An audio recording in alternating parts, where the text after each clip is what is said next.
এক বছরের মূল্য তাকে জিজ্ঞাসা করুন যে ফেল করে বাড়িতে 1 বছর বসে রয়েছে। 1 মাসের মূল্য তাকে জিজ্ঞাসা করুন যে 1 মাস হয়ে গেল অথচ এখনো বেতন পায়নি।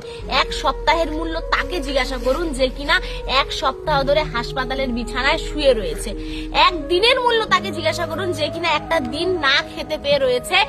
1 মিনিটের মূল্য তাকে জিজ্ঞাসা করুন যে কিনা 1 মিনিটের জন্য একটা ট্রেন মিস করেছে।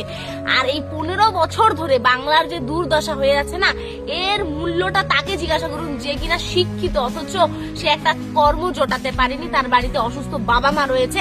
আর এই নোংরা সমাজ সে কর্ম একটা জোটাতে পারেনি আর সেই অসুস্থ বাবা মাকে ভালো মতো লালন পালন করতে পারছে না বলে তাকে দিন নয় রাত অপমান করছে। সে বলতে পারবে ওই 15টা বছরের আসল মূল্যটা কি। আর এইদিকে এই চোর সরকার উন্নয়নের পাঁচালি শোনাচ্ছে, উন্নয়ন নিয়ে সিনেমা তৈরি করছে, অথচ দূরবীন দিয়ে খুঁজলে পরে উন্নয়ন চোখে পড়ে।